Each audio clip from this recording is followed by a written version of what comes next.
নমস্কাৰ আপোনালোকে চাবলৈ আৰম্ভ কৰিছে digital Assam information YouTube channel. সব বন্ধু-বান্ধৱীসকল আজি আপোনালোকৰ বাবে অত্যন্ত গুৰুত্বপূৰ্ণ ভিডিঅ' লৈ আহিছোঁ। বন্ধু-বান্ধৱীসকল যদি আপোনালোকৰ বেংকত একাউণ্ট আছে, প্ৰাইভেট বেংকতে হওক বা চৰকাৰী বেংকতে হওক, যদি আপোনালোকৰ এটা একাউণ্ট আছে তেনেহ'লে আপোনালোকৰ বাবে ভাল খবৰ, কিয়নো অলৰেডি কেইটামান নিয়ম চলি আছে। যিকেইটা নিয়ম অলপ কঠিন আছিলে, সেইকেইটা নিয়ম বৰ্তমান RBI নতুনকৈ সলনি কৰিব আৰু এপ্ৰিল মাহৰ পৰা সেইকেইটা নিয়ম সলনি কৰিব। গতিকে কি নিয়ম সলনি কৰিব জানিবলৈ আপোনালোকে ভিডিঅ'টো সম্পূৰ্ণ চাব লাগিব।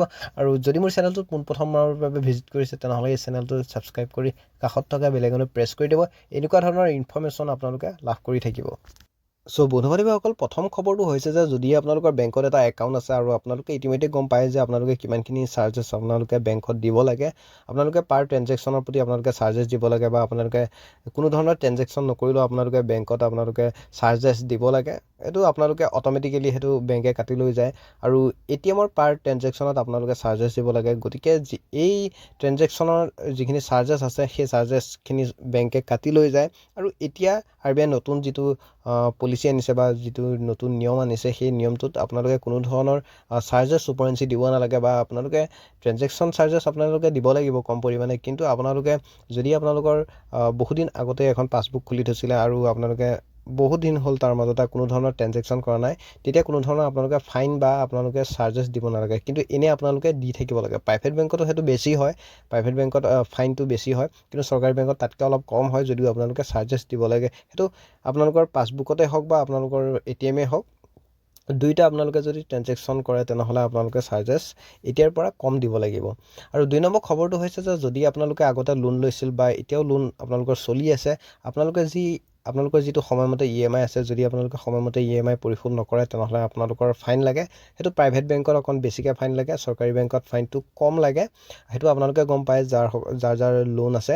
আৰু এতিয়া বৰ্তমান চৰকাৰে কি কৰিছে, যদি আপোনালোকে লোন লয় তেনেহ'লে এই যিটো EMI চাৰ্জেছ আছে বা EMI ফাইন আছে, যিটো আপোনালোকৰ EMI লেপছ হ'লে যিটো ফাইন লয় বেংকে, সেইটো আপোনালোকৰ একেবাৰে কম ল'ব। প্ৰাইভেট বেংকতটো ফাইন ল'ব, যদিও বহুত কমাই ল'ব, কিন্তু চৰকাৰী বেংকত তেনেকুৱা ধৰণৰ কোনো ফাইন নাই। যদিও আপোনালোকৰ একাউণ্টটো আপোনালোকৰ হোল্ড কৰি দিয়ে, মানে যদি আপোনালোকৰ 2টা 3টা যদি EMI পেণ্ডিং হৈ যায় একেলগে, তেনেহ'লে আপোনালোকৰ গোটেই একাউণ্টটো হোল্ড কৰি দিয়ে।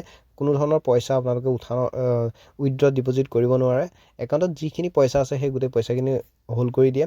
চ' এইটো এটা মানে বহুত ডাঙৰ প্ৰব্লেম আছিলে। গতিকে এতিয়া এইটো এটা নতুন যি RBI সলনি কৰিছে নিয়ম, তাৰ ভিতৰত এটা আপোনালোকে কোনো ধৰণৰ EMI নামত আপোনালোকে ফাইন দিব নালাগে, বা যদি দিবও লাগে কম পৰিমাণে দিব লাগে, কাৰণ আপোনালোকেতো জানে প্ৰাইভেট বেংকত ফাইনটো বহুতেই বেছি। গতিকে তেনেকুৱা ধৰণৰ এতিয়া আৰু প্ৰব্লেম নহয়। গতিকে RBI এইটো এটা নতুন। অকল 3 নম্বৰ খবৰটো হৈছে যে বহুতকেইটা বেংক এতিয়া বৰ্তমান মাৰ্জ কৰিব, মানে যি সৰু বেংকবিলাক আছে, সৰু বেংকবিলাক ডাঙৰ বেংকবিলাকৰ লগত মাৰ্জ কৰিব। আৰু তাতে নামবিলাক হয়তো একে থাকিব, কিন্তু IFSC কোডবিলাক চেঞ্জ থাকিব। চ' বন্ধুসকল, 4 নম্বৰ খবৰটোলৈ আহিছোঁ। যিসকলৰ ক্ৰেডিট কাৰ্ড আছে বা SBI ক্ৰেডিট কাৰ্ডৰ ওপৰত যিসকলৰ ক্ৰেডিট কাৰ্ড আছে তেওঁলোকৰ বাবে ভাল খবৰ, কিয়নো আপোনালোকে কোনো এটা বস্তু যেতিয়া ক্ৰেডিট কাৰ্ডৰ যোগেদি যেতিয়া পাৰ্চেছ কৰে, তেতিয়া আপোনালোকৰ যিটো চাৰ্জেছ কাটে, এতিয়া চাৰ্জেছৰ পৰিমাণ কম। গতিকে খুবেই এইটো এটা ভাল খবৰ যে RBI নতুন এটা সলনি কৰিছে। আৰু এই যিকেইটা খবৰ আছে, এই এপ্ৰিল মাহৰ পৰাই লাগু হ'ব এই নিয়মকেইটা।